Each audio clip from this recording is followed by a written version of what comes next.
അല്ലാഹു തആല ഖുർആനിൽ പറയുന്നു, വതആവനു അലൽ ബിർരി വത്തഖ്വ, നിങ്ങൾ നന്മയിലും തഖ്വയിലും പരസ്പരം സഹകരിക്കുക.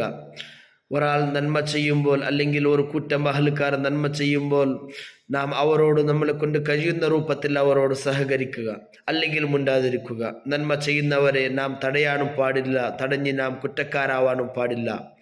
എൻ്റെ പ്രിയമുള്ള സഹോദരന്മാർ, ഒരാൾ നന്മ ചെയ്യുന്നത് അത് അവൻ്റെ ആഖിറം, അവൻ്റെ ഖബർ, അത് രക്ഷപ്പെടാൻ വേണ്ടിയാണ്, അവൻക്ക് സ്വർഗത്തിലെത്താൻ വേണ്ടിയാണ്. അതിനെ നാം തടയാനും പാടില്ല, തടഞ്ഞാൽ നാം കുറ്റക്കാരാകും. അള്ളാഹുവിൻ്റെ പള്ളിക്കോ യതീമീങ്ങൾക്കോ പാവപ്പെട്ടവർക്കോ അയൽവാസികൾക്കോ ഒരാൾ സഹായിക്കുമ്പോൾ നീ അവിടെ കൊടുക്കാൻ പാടില്ല എന്ന് പറഞ്ഞ് വഴി തെറ്റിക്കാനും പാടില്ല. എൻ്റെ പ്രിയമുള്ള സഹോദരന്മാർ, ഒരു കൂട്ടം അഹ്ലുകാർ, നമ്മുടെ ജമാഅത്തുകാരോ അല്ലെങ്കിൽ അയൽവാസികളോ കുടുംബക്കാരോ നന്മ ചെയ്യുമ്പോൾ നമ്മളെ കൊണ്ട് കഴിയുകയാണെങ്കിൽ നമ്മളെ കൊണ്ട് കഴിയുന്ന രൂപത്തിൽ നാം അവരോട് നന്മയിലും തഖ്വയിലും പരസ്പരം സഹകരിക്കുക.